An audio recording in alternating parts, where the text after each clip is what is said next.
Hi ladies and gentlemen, Murunuri from Magick here again. The topic that I'll be discussing in this video is the fact that magic does, metaphorically speaking, not make you Superman, so quote unquote Superman, or a superhero, and why that is the case. The reason that I'm shooting this video is because something happened yesterday. I got into an altercation with someone at a place that I frequently visit just for fun. Not really an altercation, but let's just say a minor spat, if you will. Okay, let's just say a semi-heated argument. But again, that doesn't matter. For some reason, I don't really know which reason, but that doesn't matter.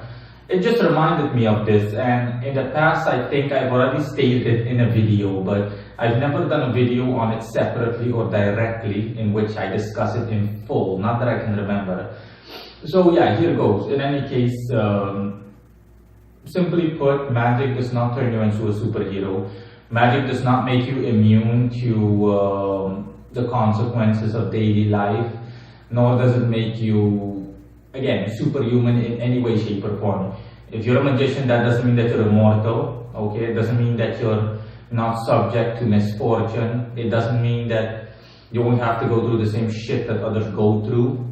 And it just goes on because, I don't know, especially maybe beginners or other people for some reason, maybe beginners or other people for some reason think that if you're an occultist, that you're automatically supposed to be invincible, that you're supposed to be untouchable.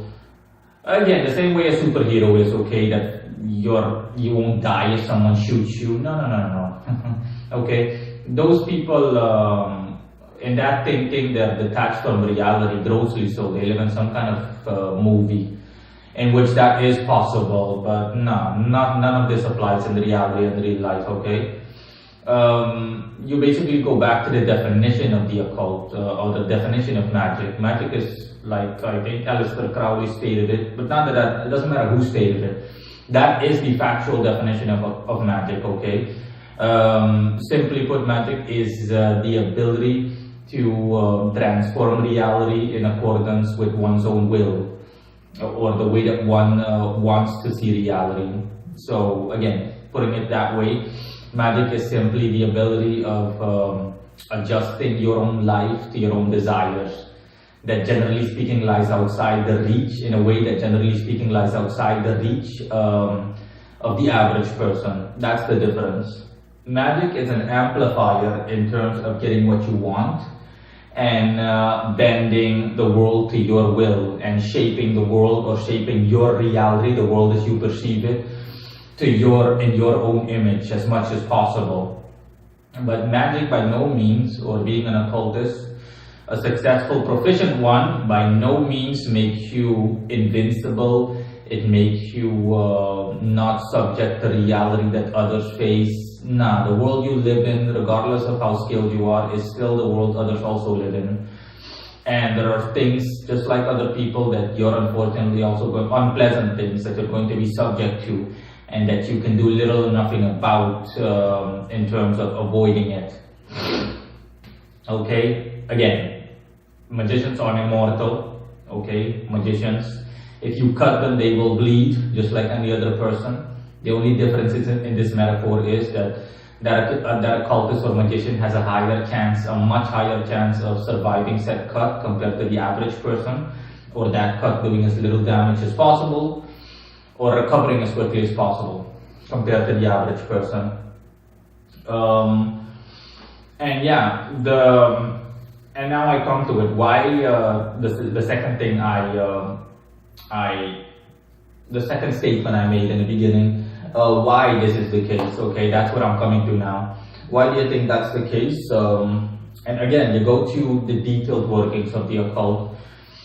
I'm not saying that these feats aren't impossible to accomplish. It is possible to, dare I say it, even become immortal, but it's very controversial, okay, and I'm not sure if that is possible, but just off the top of my mind, becoming immortal and becoming impervious to bullets and all of that, if someone shoots you, or having a heightened immune system to the point where you recover right away. I'm not saying that all of these things are impossible. They are possible occult-wise or magically speaking, but again, you'd have to go to ridiculous lengths in order to do so. It is more or less the equivalent of climbing Mount Everest, magic-wise, more or less. Yeah, but but generally speaking, it's ridiculously impractical, so it's not doable for the average occultist. Even for someone like me, it's not really doable, because it's just it's a gigantic undertaking that's not worth it. Okay, that's just not worth it. If you're someone whose life comes constantly under threat or something similar, then yeah, then maybe it would be worth it. But even then, no thank you. There are other options that are a lot easier, but other alternatives that are a lot more convenient.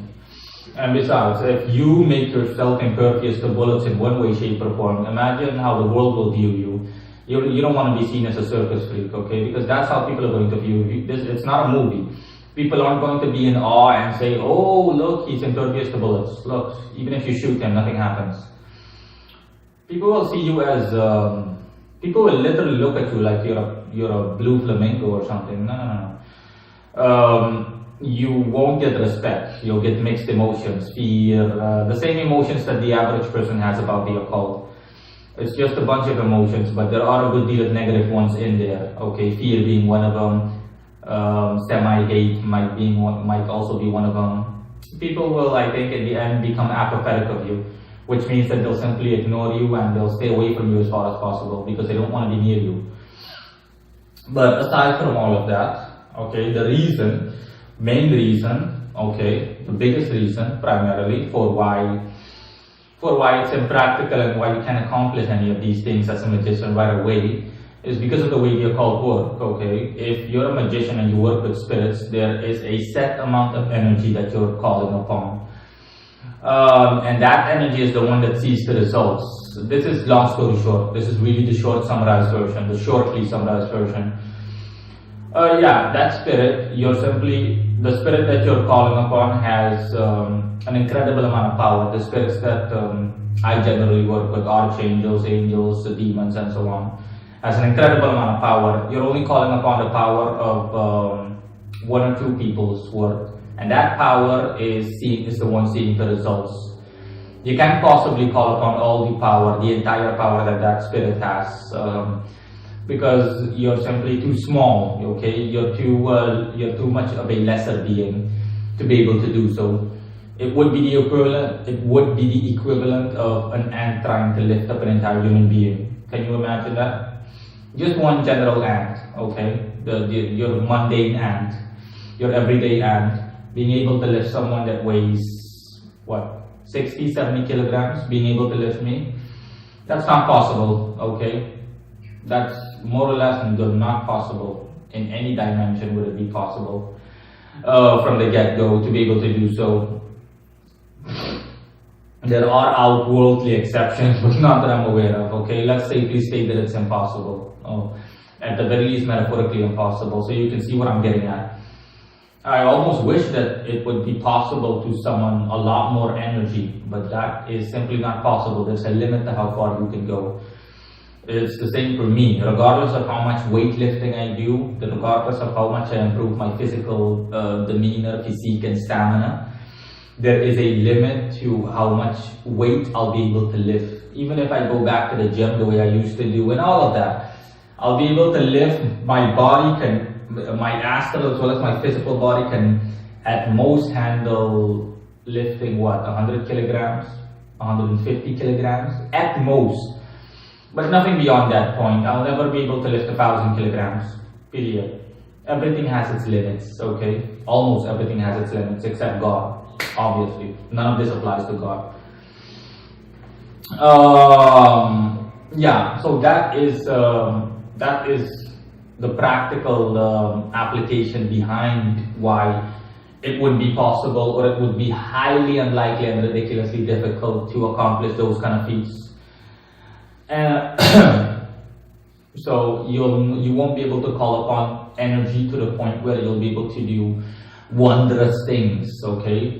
Just like that within less than half a year or a year, just a normal mundane goal. The same way that a magician seeks after money and then summons spirits to bring him money.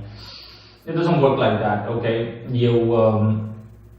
Becoming a multi-millionaire or a billionaire in a few months is, again, highly unlikely.